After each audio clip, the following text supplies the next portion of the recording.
Hello and welcome to the latest Motus webinar. I'm Paul Davenport, Motus's Senior Content Manager, and I'm so excited you could join us for insights on how to eliminate blind spots and protect your business. While I'm here to kick things off, steering our session today is my esteemed colleague and Director of Product Management for Motus Protect, Jonathan Steele. As Jonathan will explain, there are a wealth of risks that are par for the course with employees who drive.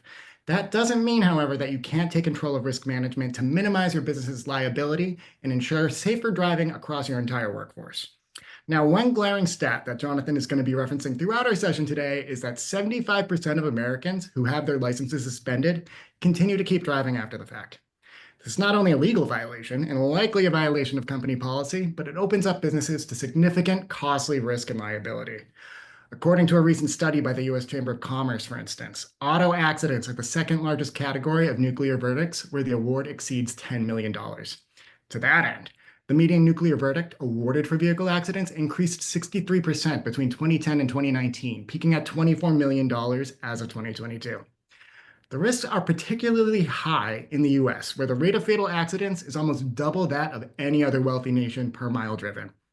And as glaring as these stats are on their own, the fallout that businesses will need to manage is many orders of magnitude larger when employees are unlicensed or uninsured and auto accidents occur on the clock. So with this scene setting in place, I'm going to pass it over to Jonathan to kick off the show and unpack how you can eliminate blind spots and protect your business. So without further ado, welcome, Jonathan. Thanks, Paul. Appreciate it. Start off here with a little bit of an introduction. What is Motus Protect? And Motus Protect is a suite of solutions that help companies identify and mitigate emerging and future risk in their driving workforce. And we do that through motor vehicle record monitoring, insurance coverage checks and monitoring, and proactive driver safety training. And when we talk about why, it's pretty straightforward. Risk is a problem, and it's unavoidable. And if you have employees driving as part of their job, you have risk. And in addition, even if an employee is driving a personal vehicle, their employer is liable for any damages above and beyond their personal coverage. So let's look at some of the challenges that companies are facing here. As we heard from Paul, 75% of suspended drivers continue to drive. There's no greater risk to your organization than somebody on the road on behalf of the company without a valid driver's license. 1 in 7 drivers are uninsured, and car insurance was the #1 inflationary cost increase in 2024. Drivers are being forced into difficult coverage decisions every day. 66% of unsafe drivers think they are safe drivers. And speaking personally, I don't get behind the wheel thinking I'm an unsafe driver, but guess what? My phone gets text messages, I get calls, I try to change my music. These are all things that can lead to risk events. And unfortunately, training is a necessary way to mitigate that risk. So the bottom line, companies who depend on employees driving for work must ensure that those employees are properly licensed, sufficiently insured, and properly trained. So this raises 2 very important questions for you as employers. How are you performing due diligence? And what does that even mean? So if and when you have a driver risk event, what can you point to as evidence that you weren't negligent? Did the driver have a valid license? Did you confirm they are carrying car insurance? Do you have a safe driving policy that clearly communicates your expectations for the people who are driving on behalf of your company? When we talk about mitigating risk, how are you mitigating corporate risk exposure? It's impossible to plan for driving risk, but you can identify risk as it emerges for your drivers. And so drivers with frequent driving violations or licensing issues or insufficient insurance coverage can predict future liability for your organization. And look, no one likes required training. That annual security training isn't something we look forward to, but it's a necessary step that your company takes every single year. These things are proven to help reduce future risk. So in other words, how are you proving that your employees are fully eligible to drive for your company? And then, what are you doing to keep track of them once they're out on the road? And when we tie all this together, it's important to realize that it's not good enough to claim ignorance or a lack of previous issues. In talking to one of our customers, I think they said it very well. When these things happen, you are going to be sued. And when that time comes, what can you point to that demonstrates the risk mitigation programs and the steps that you have in place to protect your business? Awesome. Now, Jonathan, now that we have that risk footprint nailed down, what strategies do teams use to stay ahead of emerging risk? Yeah, absolutely. So we talk about risk in a couple of categories, prior risk and emerging risk. And so first, prior risk really refers to things that are inherited or historical. There's not much you can do about it other than be aware that it happened at some point. Thinking about things like a history of speeding, perhaps driving under the influence, things that might prevent you from letting an employee drive for your company. But then when we look at emerging risk, now we're talking about ongoing examples of risky behavior that can be a precursor to a much larger issue. And a great example of this is speeding convictions, which are proven to drastically increase the likelihood of a future accident. Many companies are only verifying driving records and insurance annually, or even at the time of hire. This creates massive blind spots, and it really delays your ability to see emerging risk. If you check driving records in January and a violation occurs in May, you're still 7 months away from discovering that event. The same issue for insurance coverage, which can be reduced or lapsed at any time. And this leads to my key challenge when I speak to customers. How long would it take for you to know that a serious risk event had occurred? And I have a couple stories to illustrate some of these points today. And, one of them, it speaks to a fairly tragic incident, but one of our customers had an annual motor vehicle record program. And, unfortunately, as a result of that, they had a driver on the road who was demonstrating frequent risky behaviors that they were unaware of, and they didn't see it happening. And so one more of these distracted driving events took place, and unfortunately, it resulted in a fatality and a multi-million-dollar settlement for that organization.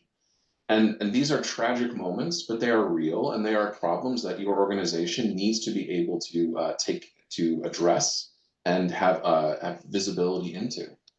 And so, we look at the same thing for car insurance. These costs are forcing drivers into very difficult decisions for themselves and their families. They may need to lower or even forego insurance coverage. And so, in this case, one of our sales leaders actually was on his way back from a visit to a customer. And, in the Uber, as we all do, having a conversation with the driver, it turns out that driver had previously worked for a company that also reimbursed for mileage. And all of the drivers for that company were very aware when the company was verifying their insurance annually. And when that time would happen, they would all make sure that insurance was sufficient and active. But as soon as it was over, they would, reduce their costs and save some money for the rest of the year.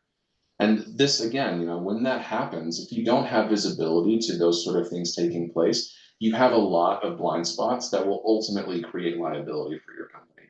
And so the bottom line is these point in time type of solutions really leave companies unaware of emerging risk. There's a lot that happens in any 12-month period, and you need to be aware quickly when negative events occur so that you can take action when that increasing risk is demonstrated. Okay, so beyond that baseline point in time due diligence, what are other ways that teams can take control of risk in this context? Yeah, absolutely. It can be a journey, Paul, right? Like it doesn't have to be I go from point A to point B and then I'm done. And talking with customers a lot of the time, this is a very daunting sort of thing to either start or evolve within your organization. Do you have the justification to fund this program? Do you have the buy-in to put it in place for all the teams that are on the road? These are difficult things to navigate in your company. And so we definitely encourage that this be an ongoing and evolving strategy for your organization. You have to start somewhere. But rapid change can really disrupt your driver's productivity and happiness. And so a lot of the times we'll see that companies don't do anything right up until there's a major or even fatal risk event in their organization. And then they immediately go to the end of the spectrum and try to add every single check and balance at once. And again, that really then becomes the type of thing that can impact productivity on the road. And so our approach here is to recommend that you find the sweet spot for your organization and that you start implementing a program. Even if that program starts with an annual check for insurance or motor vehicle records, It doesn't have to be all the way to the most extreme end of the spectrum. And as you go, plan out, how are you going to level up your risk mitigation? Are you going to perhaps adopt a motor vehicle record monitoring program? Do you want more frequent training? These things can be handled independently of each other and ultimately can be tailored to the needs of your business now. So we absolutely recommend that you see all of these things as building blocks. Look at these components individually and then identify how much risk mitigation you want to take on at any given time and continue to level it up as you go from there. Awesome. This is all so great. Now, how can folks get started in action on all of this, Jonathan? Yeah, again, this is maybe the hard part, right? And it's not on the slide here, but I am going to say it. So look, if you don't have a safe driving policy in your company, please stop everything and do it right now. Like pause the webinar, go start that process immediately, right? Okay, so let's assume you've done that. This is hard. Privacy data alone is extremely complicated. And you need to know, where are my drivers? What states are they driving in? What are the requirements of each state? So absolutely work with your employment council to make sure that you understand what your unique starting point in this process is. And from there, you need to define and manage your employee groups. Not every one of your groups of drivers may need the same level of risk mitigation, but you need to know who is being monitored and who isn't. And you need to have a strategy that clearly communicates who is in these programs and who is in a different program. And so once you have those groups, make sure your requirements for each group is well defined and communicated. Which of your drivers need to be carrying active insurance that you are checking or monitoring? Which of your drivers need to be in an MVR program, and are you checking them annually or ongoing?